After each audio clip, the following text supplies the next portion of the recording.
Hello, my name is Jason and welcome back to I Have a Question. Today's question is, why couldn't I be coach? I was one of the all-star baseball players in my high school and my school days. I have a great reason why. Not only did I have the heart and the skills, but I had one of the best coaches I have ever seen in school ball. When I say school ball, I mean pre-college. His name was Ken Repass. I'll tell you what, he was the best coach I've ever had in my life, and I would have never been half the ball player if it was not for that man right there. He is the one who pushed me and taught me the skills that I needed, the discipline that I needed, the respect that I needed. That's all what's supposed to come from a coach. That's not what we have going on today. I couldn't be the coach. I'm going to start these videos out asking questions. A couple of these videos right now, I just made one today that started out with a question that I already have answers for. But uh, if you have more answers, please feel free to put them in the comment box. I'd like to ask people, please subscribe to my channel, share my stories, and help me build and grow this community. And this is something that really bothers me. The reason I couldn't be a coach is because I was not a part of that system. My son's mom, we agreed when we got divorced, our kid's going to stay in a good school system, and the school system, this is the one we're going to keep him in. It was amazing, me having no money. I would have been able to keep him in those school systems that were much better than the absolute garbage school system that he went into. But the reason I couldn't be coach was because we were all outsiders to that community. We didn't have friends and connections, and that's what it's all about. It's not about children. The schools want to say it's all about the kids. Well, listen to the story right here, and you tell me, is this all about the kids? I am one of the best and most knowledgeable ball players and teachers for children that you will ever meet. Because, again, I had one of the best coaches, Ken Repass. This right here is actually my coat from all the way back in the day. This is my elementary school baseball coat. I actually found it, dug it out of the closet. One of the very few memories that I have from a child that my wives didn't destroy and throw away. It's one thing I've kept hidden away.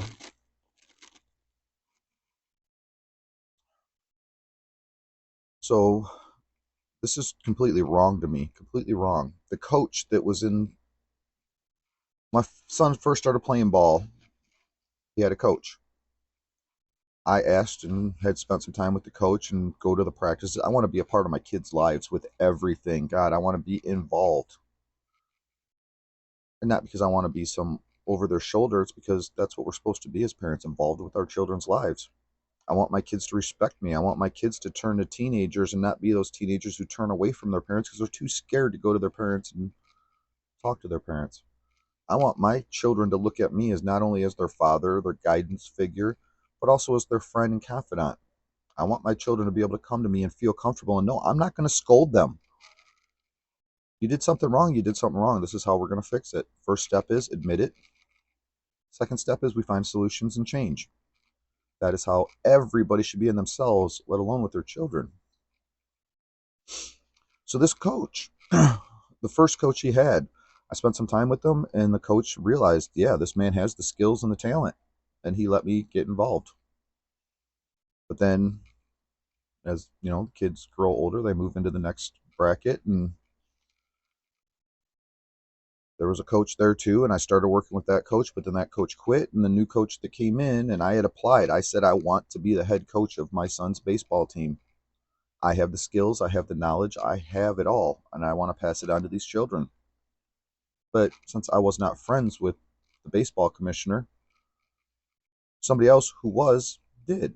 He got the job. This man knew nothing about baseball. These kids suffered so bad because he knew nothing. And not only did he do nothing, my biggest, there's several major problems I had with this baseball coach.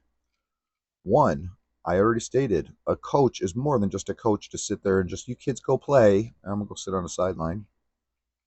A coach is supposed to be a disciplinary figure. That's part of sports. That's part of so many things in life is discipline. But God, I took my son to baseball games and would walk through and hear kids on the, just a whole group of baseball players in elementary school, even into the 2000s and late teens and into 2020, cussing and swearing and acting like a bunch of animals. It was the coach's job to step up and say, hey, boys, we don't sit here and cuss during a school event. No, they let it happen and let it continue to happen. As a coach, you're supposed to discipline those children and stop that. You guys keep talking like that, you're not getting in the game and playing. That's the way my coaches raised me. You do right, you get right. That's supposed to be the way the world works. And that's why we have so much wrong today, because it's through the whole entire step of every system throughout the way. We no longer have the same values that we did at one time. Why things are falling apart. We have to have a ground foundation for all of us to stand on. And it's part of every coach, whether you're a marching band coach or whether you're a athletic coach. You teach your students discipline. You teach them respect. It's all part of every aspect of our life that we should be maintaining. So, God, so many things I can talk bad about this coach. Even all the way up into 2018, 2019, this man is still standing on the school property, standing 5 feet in front of his entire group of baseball players, smoking cigarettes. Is that not totally completely it's illegal? You're not allowed to smoke on school grounds, and this school is so bad, it was one of the absolute last systems that I have seen in my entire area who finally put out laws to ban it. And I'm part of the reason why, because I filed complaints all the time, constantly. I'm a smoker. I've already talked about it. I know better than to smoke in front of children. I never even smoked in front of my own children. If I needed to have a cigarette, I went around the corner. I went around the house. I went out in the shed. I hid from my kids so they wouldn't see it. Now they have seen it because they come and find me. They love me. They hunted me down. It was hard for many days. Not only have a couple cigarettes throughout the day, most of the time when they were here, and they were a great deal of help keeping me from smoking. I just still had their mother that was pushing me to it. You don't smoke in front of children, period, let alone allow it to take place on school grounds. And then even after, God, I don't even know, what was it, 2016, 2017, I finally, after so many complaints, got them to finally ban smoking on school property. I mean, you live in a trash neighborhood, trash facility, trash people. The parents would just sit and smoking right in the stadiums. Like, these are athletes for one. You don't ever want an athlete who smokes. You don't want any child to smoke. But yet we're going to keep doing it in front of our kids, even that far late into history. Or you call it history? I mean,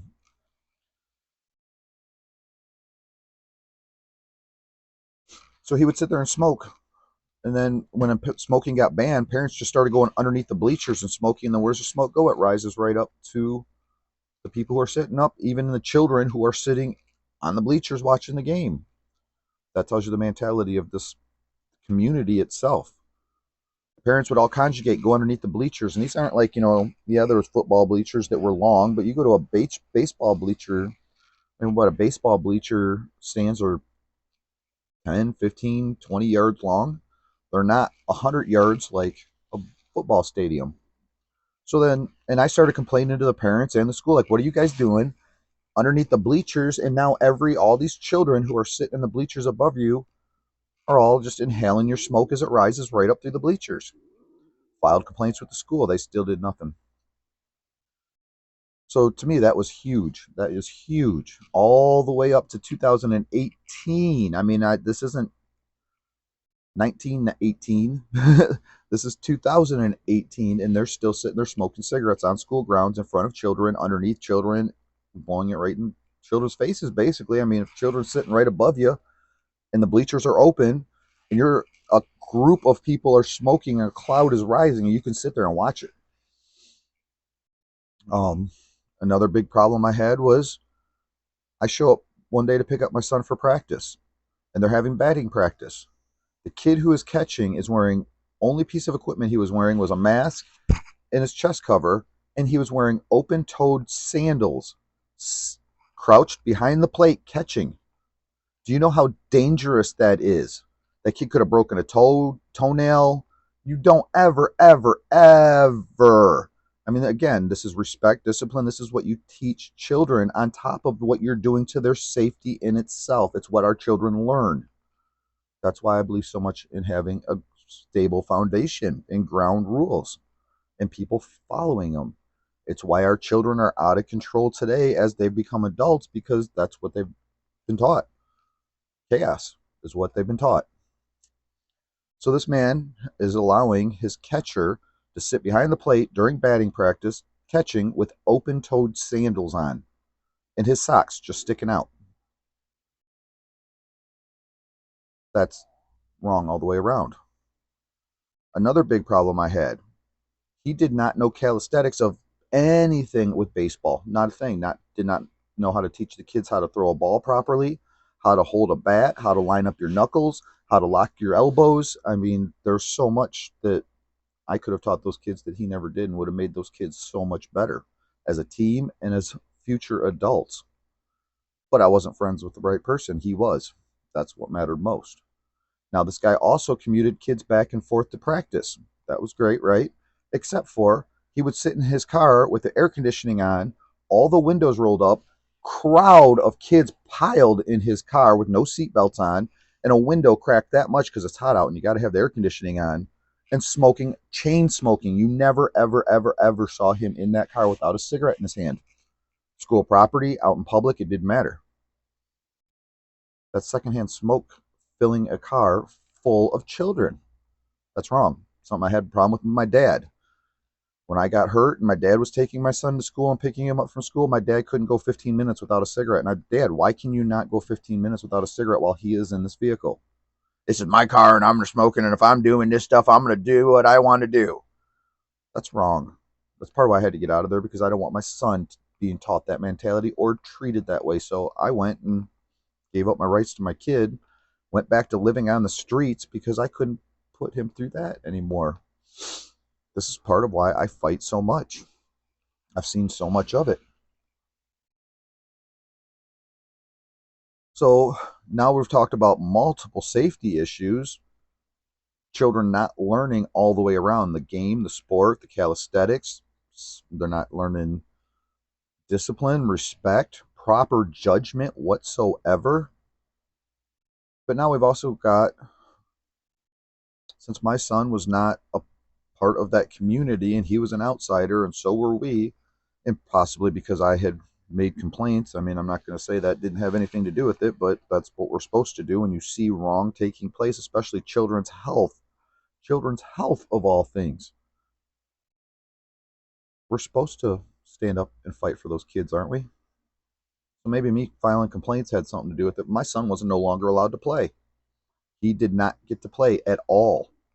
He sat on the bench 24/7, even while other kids, and I mean, how in high school, I'll try to do this because my shoulder and my arm and everything, I've talked about my right arm being messed up and I'm right-handed. How many kids in high school still do not know how to pull their arm back and throw a ball? Instead, I mean, there was a kid who started and played every inning of every game, and he still threw a ball like this and couldn't throw it. No direction, no distance, none of it. Throw a ball like this, goes up, lobs it over his head like he's playing basketball is really what it was like. That hurt my arm just doing that again. Um, so all the way around, I want to ask that school, how did that benefit the children?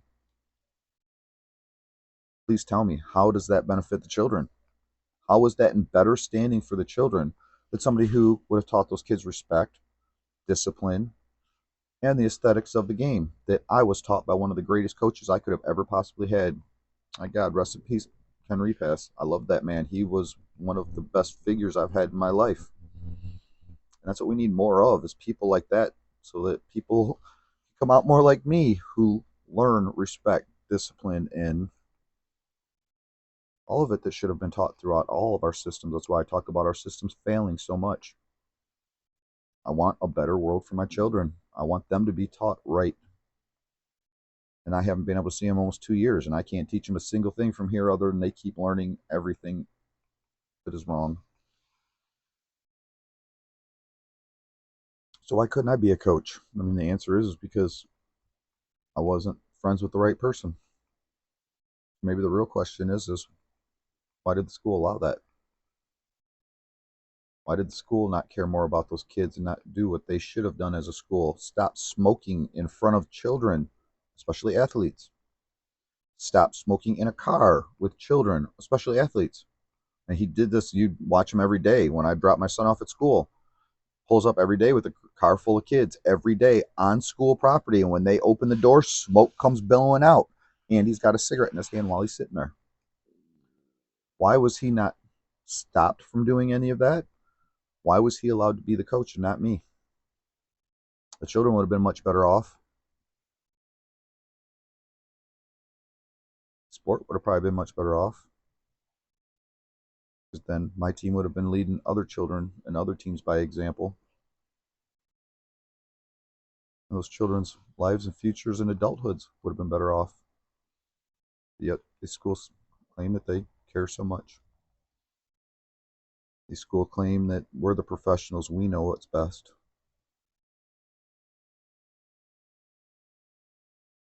So why couldn't I be coach?